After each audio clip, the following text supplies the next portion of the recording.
नमस्कार विद्यार्थी मित्रांनो, आपण आज वर्ग 9चा इतिहास हा विषय शिकणार आहोत। त्यामधील आपले 5वे प्रकरण आहे शैक्षणिक वाटचाल।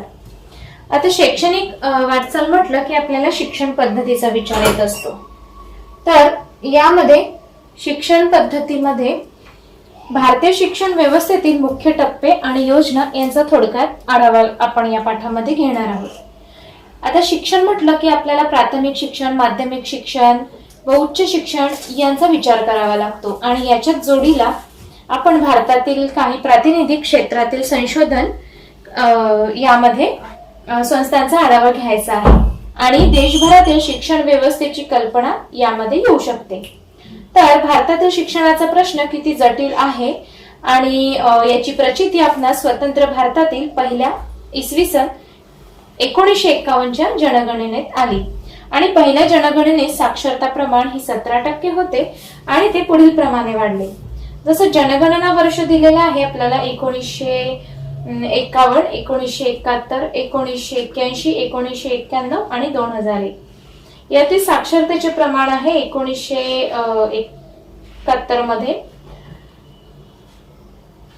1951 मध्ये 17% आहे, 1971 मध्ये 34% आहे आणि 1981 मध्ये 43%, 1991 मध्ये 52% आणि 2001 मध्ये 64% आपल्याला दिसून येते।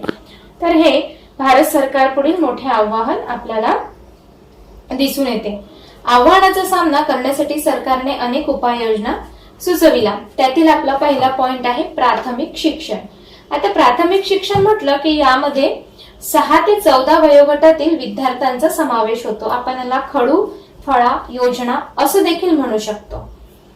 6 ते 14 या वयोगटातील विद्यार्थ्यांना दिल्या जाणाऱ्या शिक्षणाला प्राथमिक शिक्षण असे म्हणतात आणि प्राथमिक शिक्षणाचा प्रसार करणे, प्रचार करणे, त्यांचा दर्जा सुधारणे हे सरकारचे 1988 साली त्यांनी खडू फळा योजना म्हणजेच ऑपरेशन ब्लॅकबोर्ड या नावाने ओळखली जाते। त्यानंतर 1991 साली केरळ हे पूर्णतः साक्षर राज्य झालेले आपल्याला दिसून येते।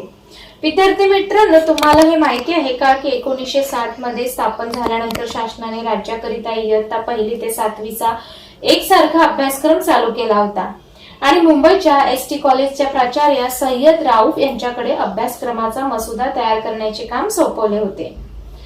खडू फळा मोहिमे अंतर्गत जे उपक्रम चालतात ते बघूया आपण की ज्याप्रमाणे शाळांचा दर्जा सुधारणे, किमान शैक्षणिक गरजांची पूर्तता करणे, सुयोग्य अशा किमान 2 वर्गखोल्या, स्वच्छतागृह, 2 शिक्षकांपैकी 1 स्त्री शिक्षिका असावी, फळा, नकाशा, प्रयोगशाळा, साहित्य, छोटेसे ग्रंथालय, मैदान, क्रीडा साहित्य यासाठी सरकारने शाळांना निधी उपलब्ध करून दिला आणि या योजनेमुळे प्राथमिक शिक्षण व्यवस्था ही गतिमान होण्यास मदत झालेली दिसून येते।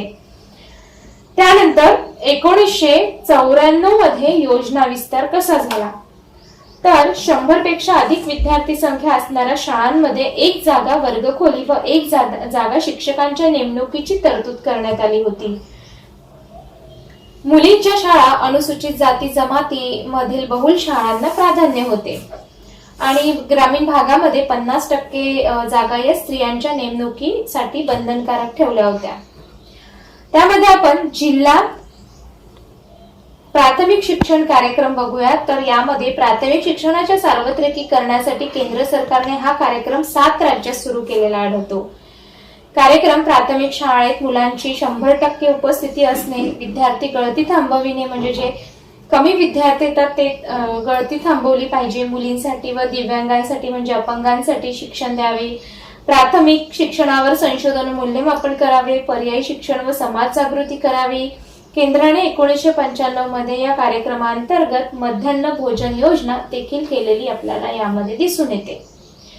तर त्यानंतर आपला दुसरा पॉइंट आहे माध्यमिक शिक्षण। आता माध्यमिक शिक्षणामध्ये आपण विद्यापीठ आयोग बघूया।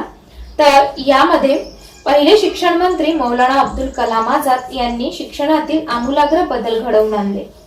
या आयोगाने माध्यमिक शिक्षणा संदर्भात एक स्वतंत्र आयोग नेमण्याची शिफारस केली आणि ती म्हणजे 1952-53 मध्ये मुदलियार आयोग नेमण्यात आलेला आपल्याला दिसून येतो। या आयोगामध्ये महाराष्ट्रात कला शिक्षणाचे धोरण आखण्यासाठी आणि ते धोरण कला संस्थांद्वारे अंमलात आणण्यासाठी कला संचालनाची 1965 साली स्थापना करण्यात आली आणि शालेय पातळीवरती ड्रॉइंग ग्रेड परीक्षांचे आयोजन संचालनाद्वारे सुरू केले. आता या मुदलियार आयोगामध्ये कशा प्रकारे त्याचा आकृतीबंध रचण्यात आला होता, तर या आयोगाने 11वी प्लस पदवीची 4 वर्षे किंवा 11+1+3 असा आकृतीबंध सुचवला. माध्यमिक शिक्षण अभ्यासक्रमाचे स्वरूप, शिक्षणाचे माध्यम व अध्यापन पद्धती यांचा अभ्यास करून शिफारशी सुचविल्या. उच्च माध्यमिक वर्गांची संकल्पना मांडली असं यामध्ये मुदलियार आयोगामध्ये दिसून येते. त्यानंतर कोठारी आयोगाची उद्दिष्टे. कोठारी आयोग बघूया. तर या आयोगाने 10+2+3 हा सुचविलेला आकृतीबंध 1972 पासून अंमलात आला आणि शिक्षणाची एकच पद्धत, त्रिभाषा सूत्र, निरंतर शिक्षण, प्रौढ शिक्षण, पत्राद्वारे शिक्षण व मुक्त विद्यापीठ असे उपक्रम सुचविले. अनुसूचित जाती जमातींसाठी प्राधान्य, शैक्षणिक खर्चासाठी अंदाजपत्रकात वाढीव तरतूद अशा शिफारशी केल्या आणि महाराष्ट्राने 1972 साली 10+2+3 असा आकृतीबंध स्वीकारून 1975 साली 10वीची पहिली परीक्षा घेण्यात आली आणि त्यामध्ये महाराष्ट्र राज्य माध्यमिक व उच्च माध्यमिक शिक्षण मंडळाची स्थापना 1 जानेवारी 1966 रोजी करण्यात आली आणि पुणे येथे. आणि या मंडळामार्फत महाराष्ट्रात राज्यातील 10वी ते 12वीच्या शालांत परीक्षा घेतल्या जातात. या मंडळाच्या वतीने शिक्षण संक्रमण हे मासिक प्रकाशित केले जाते आणि या शैक्षणिक मासिकांतून शासनाचे शैक्षणिक प्रकल्प, नवीन धोरणे, परिपत्रके आणि शिक्षकांचे लेख, उपक्रम यांची माहिती शिक्षकांपर्यंत पोहोचते. आता कोठारी आयोगाची उद्दिष्टे बघत आहोत आपण. 1. शिक्षणाचे आधुनिकीकरण करणे, सामाजिक व राष्ट्रीय एकात्मता, शिक्षण व उत्पादकता, सामाजिक, नैतिक, आध्यात्मिक मूल्यांची जोपासना करणे, शिक्षण व उत्पादकता आणि लोकशाही संरक्षण व संवर्धन करणे ही कोठारी आयोगाने सांगितलेले उद्दिष्टे आहे.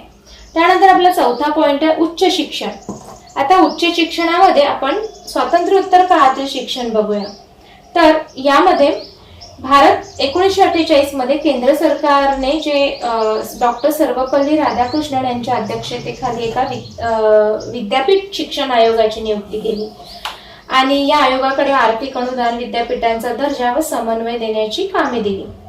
आता विद्यापीठ आयोगाची कार्यपद्धती काय आहे ती बघूया. तर आयोगाने ज्या पंचवार्षिक पद्धती स्वीकारल्या त्या विद्यापीठांना अनुदान मंजूर करून वाटप करण्याचे कार्य सरकारच्या वतीने करण्यात आले होते आणि विद्यापीठे शिक्षण, नियोजन, अभ्यासक्रमात सुसूत्रता, शिक्षणाद्वारे राष्ट्रीय गरजांना प्राधान्य व उच्च शिक्षणाच्या विविध योजनांची आखणी व अंमलबजावणी या गोष्टी आयोग करीत होत्या. आणि या आयोगाने म्हणजेच या आयोगामध्ये विद्यापीठांना अनुदान मंजूर करून देणे, त्यांचे वाटप करणे, विद्यापीठे शिक्षणाचे नियोजन करणे, अभ्यासक्रमात सुसूत्रता आणणे, शिक्षणाद्वारे राष्ट्रीय गरजांना प्राधान्य देणे, उच्च शिक्षणाच्या विविध योजनांची आखणी व अंमलबजावणी करणे, विद्यापीठ विकास परिषदा स्थापन करणे, पदव्युत्तर अध्यापनासाठी प्रगत अध्यापन केंद्र निर्माण करणे, नवी विद्यापीठे स्थापन करणे, कंट्री वाईड क्लासरूम या आयोगाने तयार केलेल्या कार्यक्रमांचे दूरदर्शनवरून प्रसारण करण्यात आले होते. यामध्ये आपण NCERT म्हणजेच national council of education research and training याचं थोडीशी स्थापना बघूया आपण की 1 सप्टेंबर 1961 रोजी दिल्ली येथे या संस्थेची स्थापना झाली आणि केंद्र सरकारला शालेय शिक्षणाच्या बाबतीत सर्वंकष धोरणांसंदर्भात आणि शैक्षणिक योजनांच्या अंमलबजावणीत मदत करणे या संस्थेचा मुख्य उद्देश होता. आता NCERT ची कामे कोणती आहेत तर शिक्षणविषयक संशोधन करणे व प्रशिक्षणाची सोय करणे, शिक्षणाचा विकास व विस्तार करणे, शैक्षणिक कार्यक्रम राबविणे, शालेय अभ्यासक्रम व पाठ्यपुस्तकांची पुनर्रचना करणे, शिक्षकांसाठी मार्गदर्शिका, कार्यपुस्तिका, अध्यापन, प्रशिक्षण, अध्ययन, अध्यापन या तंत्रांचा विकास करणे तसेच राष्ट्रीय स्तरावरती प्रज्ञाशोध परीक्षा असे उपक्रम यामध्ये घेण्यात आले. त्यानंतर MSCERT याची स्थापना कधी झाली तर 1964 मध्ये पुणे येथे महाराष्ट्र राज्य शैक्षणिक संशोधन व प्रशिक्षण परिषदेची MSCERT परीक्षा स्थापना झाली या संस्थेची आणि या संस्थेला विद्या प्राधिकरण या नावाने ओळखले जाते. या संस्थेतर्फे जीवन शिक्षण हे मासिक प्रकाशित करण्यात आले आता त्याची कामे कोणती होती, तर प्राथमिक शिक्षणाचा दर्जा उंचावणे, शिक्षकांसाठी सेवा अंतर्गत करणे, त्यानंतर अभ्यासक्रम मूल्यमापन याबाबत शिक्षकांना मार्गदर्शन करणे, 10वी व 12वीच्या परीक्षानंतर त्यांना व्यावसायिक अभ्यासक्रमास मार्गदर्शन करणे, अशा प्रकारे MSCERT ची कामे आहेत.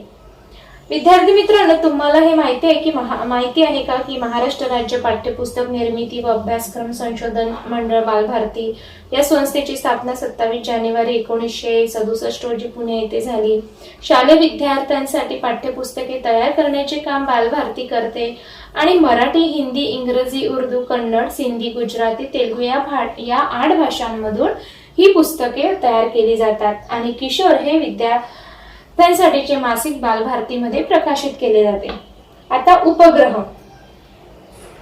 उपग्रहामध्ये आपल्याला ॲझोसॅट उपग्रह आपल्याला दाखवलेला आहे.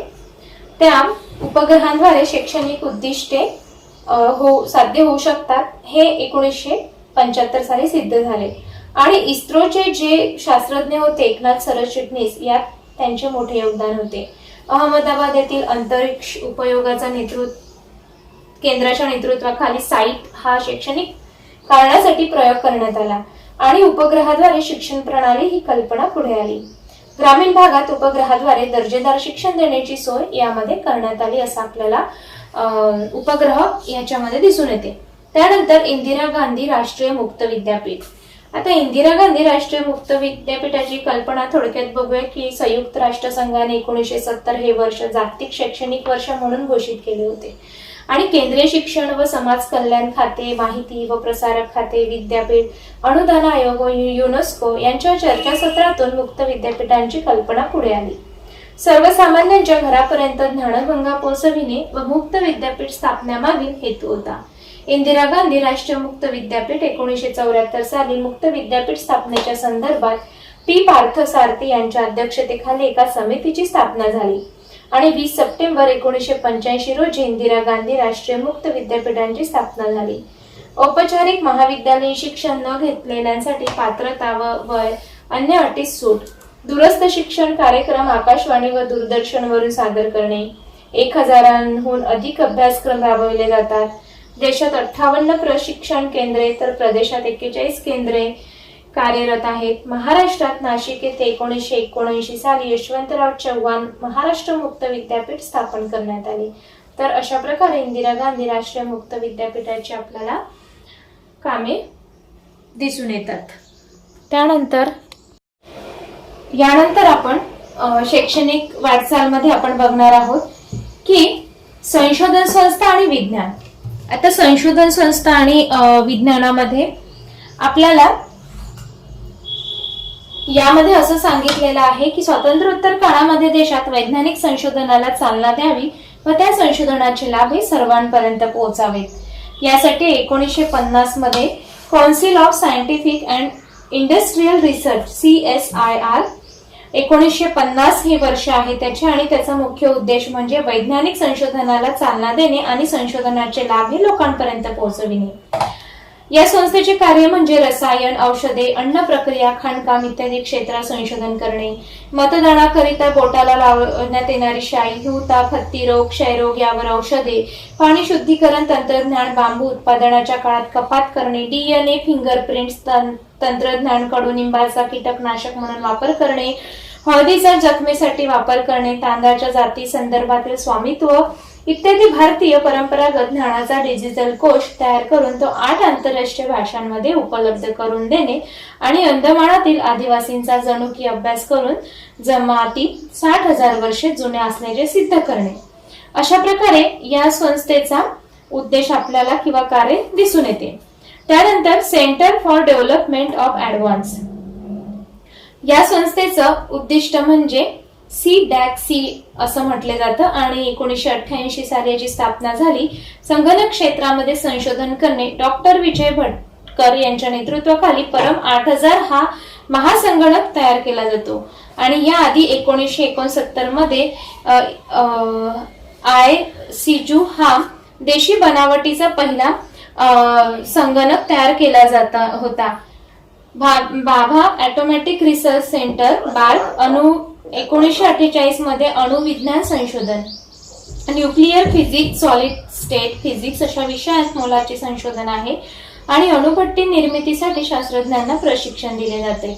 अणुऊर्जेचा वीज निर्मितीसाठी उपयोग केला जातो आणि किरणोत्सारी पदार्थांची निर्मिती व त्यांचा उद्योग शेती व वैद्यक क्षेत्रात केला जातो.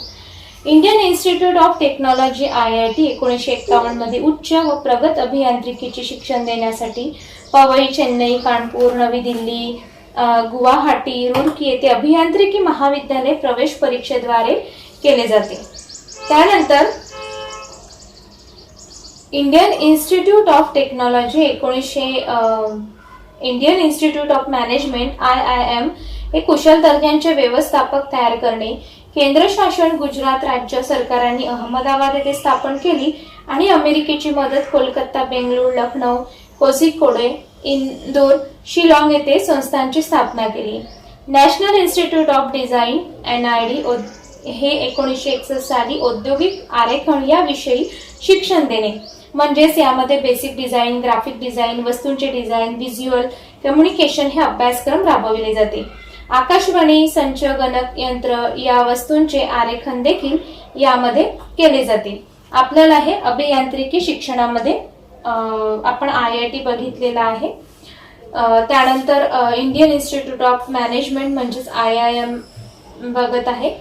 त्यानंतर नॅशनल इन्स्टिट्यूट ऑफ डिझाईन यामध्ये आकाशवाणी, संच, गणक यंत्र या वस्तूंचे आरेखन केलेले आहे आणि इंडियन एअरलाइन्स व स्टेट बँक यांची पदचिन्हे तयार केली जातात. भारतीय वैद्यकीय अनुसंधान परिषद म्हणजे संशोधन संस्था वैद्यक क्षेत्र याला असे नाव आहे. ते 1949 मध्ये त्याची स्थापना करण्यात आली आणि त्याला ICMR असे म्हणतात. वैद्यकीय क्षेत्रातील संशोधन याचा मुख्य उद्देश असतो आणि देशातील सर्व विद्यापीठे, वैद्यकीय महाविद्यालय यांना संशोधनासाठी सहकार्य करणे, मार्गदर्शन व आर्थिक सहाय्य करणे आणि विविध रोगांवर संशोधन करणारे 26 केंद्रे स्थापन करणे. क्षयरोग व कुष्ठरोगावरील संशोधनामुळे त्यावर नियंत्रण करणे शक्य झालेले आहे. त्यानंतर all India institute of medical sciences AIIMS हे प्रगत वैद्यकीय शिक्षणाला, संशोधनाला चालना देणे हे त्यांचे उद्दिष्ट आहे आणि वैद्यकीय पदवी व पदव्युत्तर अभ्यासक्रमाच्या शिक्षणाची जबाबदारी, जनतेला माफक दरात वैद्यकीय सेवा देणे, परिचारिकांच्या प्रशिक्षणासाठी स्वतंत्र महाविद्यालय, हृदयविकार, मेंदूविकार व नेत्रविकारांवरती उपचार करणे असं या संस्थेचे कार्य आहे. त्यानंतर मेडिकल काउन्सिल्स ऑफ इंडिया हे 1958 साली स्थापना झाले आणि वैद्यकीय क्षेत्राचा विकास करणे त्यांचे उद्दिष्ट आहे. वैद्यकीय शिक्षणाच्या गुणवत्तेचे निकष निश्चित करणे आणि त्यावर देखरेख करणे, तपासणी करणे ही जबाबदारी असते. त्यानंतर इंडियन ॲग्रिकल्चर रिसर्च इन्स्टिट्यूट 1958 मध्ये कृषी क्षेत्रात संशोधन करणे आणि कृषी क्षेत्राचा विकास व संशोधन करणे, मुद्राशास्त्र, कृषीशास्त्र इत्यादी विभागांमार्फत कार्य करणे, गहू, गळीताची पिके, भाजीपाला इत्यादी गोष्टींवर संशोधन करणे, वर्षात एकाहून अधिक पिके घेण्याच्या पद्धतीविषयी मूलभूत संशोधन करणे हे याचे मुख्य कार्य आहे. त्यानंतर film and television institute of India FTII याचं मुख्य उद्दिष्ट म्हणजे चित्रपट निर्मिती विषयी प्रशिक्षण देणे, चित्रपट निर्मिती संबंधातील सर्व अंगांची प्रशिक्षण देणे, दिग्दर्शन, संकलन, अभिनय या बाबतीतील शास्त्रशुद्ध प्रशिक्षण देणे हे सगळे कार्य यामध्ये केले जाते. त्यानंतर national institute for research in the mathematic and physical science म्हणजेच गणित 1962 मध्ये गणित विषयातील संशोधन करण्यात आले आणि गणित विषयातील सर्वोच्च संशोधन करण्याला प्राधान्य देण्यात आले. त्यानंतर आपलं आहे की संशोधन संस्था व कृषी. तर कृषी याच्यामध्ये आपल्याला भारतात कृषी क्षेत्रातील संशोधन हे 1905 मध्ये सुरू झाले आणि भारतीय कृषी संशोधन संस्थेला इंडियन ॲग्रिकल्चर रिसर्च इन्स्टिट्यूट 1958 मध्ये विद्यापीठाचा दर्जा देण्यात आला आणि कृषी क्षेत्राचा विकास, संशोधन, प्रयोगशाळा, सुसज्ज मुद्रा अवस्था, कृषीशास्त्र, आर्थिक वनस्पतीशास्त्र इत्यादी विभागांद्वारे विद्यापीठांचे कार्य सुरू करण्यात आले. या संस्थेच्या नवी दिल्ली येथे मुख्यालय ग्रंथालय आहे आणि हे ग्रंथालय देशातील सर्वात मोठे कृषी विषयक ग्रंथालय आहे. गहू, कडधान्य, गळीताची पिके, भाजीपाला अशा अनेक गोष्टींवर संशोधन सुरू झाले आणि या संस्थेची सर्वात महत्त्वाची कामगिरी म्हणजे एका वर्षात एकाहून अधिक पिके घेण्याच्या पद्धतीविषयी मूलभूत संशोधन येथे सुरू झाले आणि याचा फायदा शेतकऱ्यांना झाला. तर अशा प्रकारे आपण शैक्षणिक वाटचालामध्ये सर्व घटकांचा अभ्यास केलेला आहे. ज्याप्रमाणे संशोधन संस्था, विज्ञान, अभियांत्रिकी, संशोधन संस्था, वैद्यक क्षेत्र, संशोधन संस्था, कृषी क्षेत्र हे सगळ्या घटकांचा यामध्ये अभ्यास केलेला आहे. यानंतरच्या आपण पाठामध्ये महिलांविषयी काय कायदे असते, स्त्रियांचे योगदान काय आहे या संदर्भात आपण माहिती घेणार आहोत. धन्यवाद.